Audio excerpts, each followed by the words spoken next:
Okay, I guess this will be the first video on this page.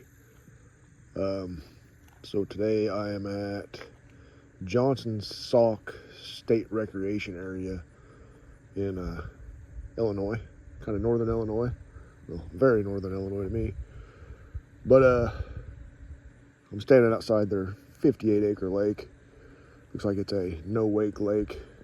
I didn't see anything about size limit on motors, but I'm gonna hop on my bicycle. We're gonna cruise around. I'll show you the campgrounds. They have a really nice campground. This whole place is a beautiful park.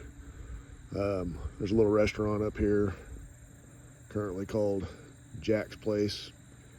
Sounds like it was closed for a while, but now it's open again. So if you do come out here, make sure you check and make sure it's open if you're planning on eating there, and come out and support a local business. I had a Taco Tuesday taco salad. It was pretty good. So let me go hop on my bike and we'll get to going. Well, the door was open. I don't know if I'm supposed to be in here or not, but I'm inside of the Ryan Round Barn. There's a central granary inside of it. I'm not gonna walk in too far, but you can see back in here some old equipment. I got you guys going all over the place here.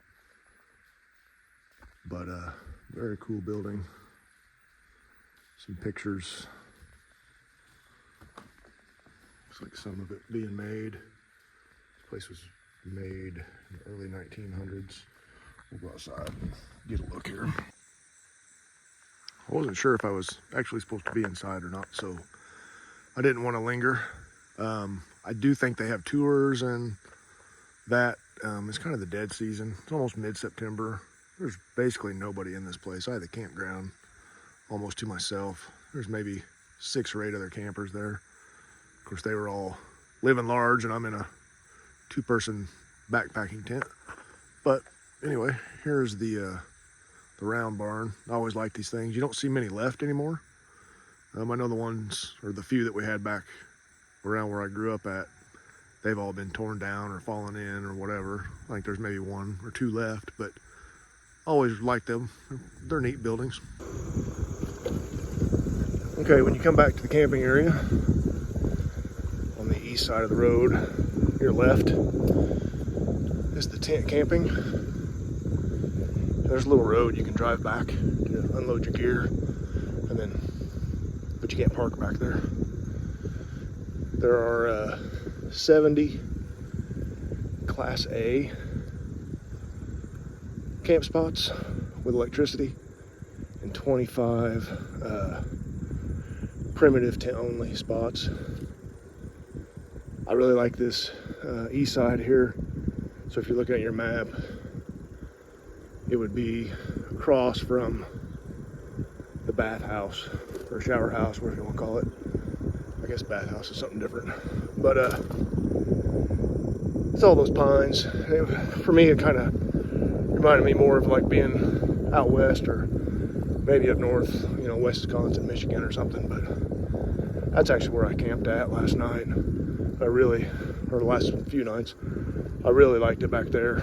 Of course, it's late in the season, so there's nobody here. Like I said, have the place to myself. And then I get to the top of this hill. Sorry, I just rode a big hill, so I'm out of breath. There's the shower house. And then there's more campgrounds back here. This is more like what I'm used to around Illinois, with the hardwoods and opened up like this. So that's just a traditional campground. This place is really nice. Seems like there's a pretty good gap in between each campground. Sometimes you go to them and you're really tight and on top of each other. These have good space. So I'll keep on riding. If I find anything else cool, I'll let you guys know. There are a total of 4 miles worth of hiking or walking trails. I don't imagine any of them are extremely hard, but from what I've seen, they're all really wide and mowed back. Look like they'd be really easy walking. So it'd be great to take the family or the young kids, get them exposed to some of that stuff. There's your camp host. When you come in, if you don't have reservations, you'll need to probably check in with them. Here's that pine area I was talking about. This is actually the area that I stayed in, just actually right up here on the right, not number 3, but on number 4, that squirrel is. Quiet and peaceful, even though I was right here next to this road, but there was not that much traffic. There was one group that was a little loud the first night, but then they quieted down about 9:30. So I'm gonna keep riding. One thing I will say, if you're bringing a camper, they don't have water at the camp spots. There are water hydrants that you can use. There's a pit toilet, but they do have electricity at all these Class A ones. I didn't look and see if the other side, I didn't notice any water over there at all either. So just something to be aware of. For me, it doesn't matter. You know, I haul my water in jugs because I'm not in a camper. But then I chose this spot up here because it was, 250 yards from the bathroom and the shower house. And my old age, I kind of like a flush toilet, and that's not bad. Yeah, there's a water spigot there, but back here in the back. So if you've got a big, nice motorhome, they do have concrete pads back here.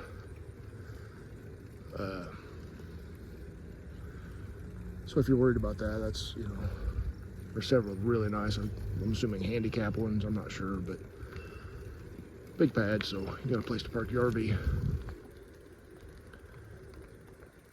There are a lot of fields here too. We'll ride by them with the kind of prairie restoration, a lot of the wildflowers, native grasses, which I always like to see. This place is it's on top of a moraine, which is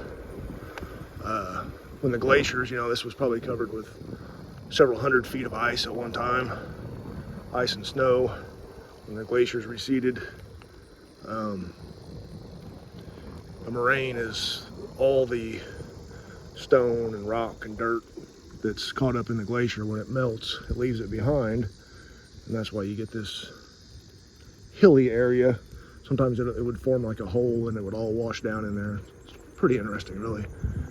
But that's more of the south side of this park. The north side is flat,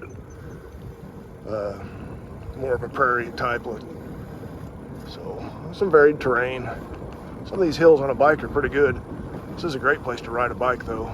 I did use this as a base camp to ride the Hennepin Canal. That's what I've been doing the last few days.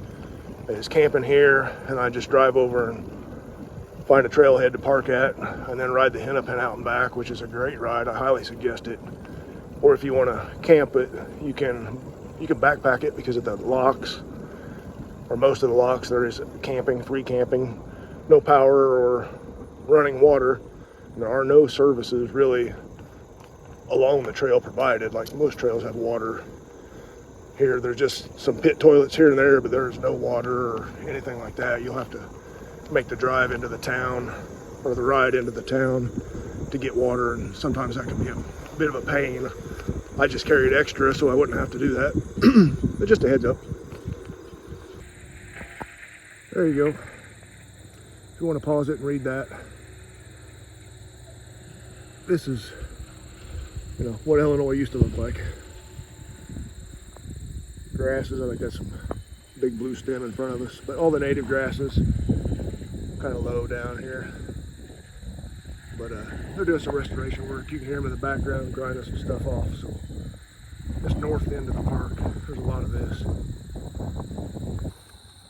I figured I'd get up on top of this hill so you guys can see prairie restoration a little bit better. Come over here to the left, and you got a good little view of the barn there coming through the trees, so that's cool. well, that's it for my ride. Rode most around the park, most of the way around it, a few miles there. Nice little ride. So in closing, I guess, this is a very nice place to camp. I think people camp all wrong, in my opinion. September, October, that's when it's best to camp. But I know people have jobs and kids have to be in school, but weather was gorgeous, park was gorgeous, had a good time. So, like I said, if you want to ride the Hennepin Canal and you don't want to bike pack the whole thing or tour it, this is a great place to do a base camp with. I couldn't have asked for anything better, I don't think. About right smack dab in the middle of the trail, so you can hit the main line from either direction, out and back, and the feeder canal is right here too, so you can put in there and ride that as well. So I highly recommend this place for that. Thanks for watching, and if you would, I hate to ask, but give me a like and subscribe. This is my first video, but maybe I can get some people to like it, and maybe I can make some more. Thanks.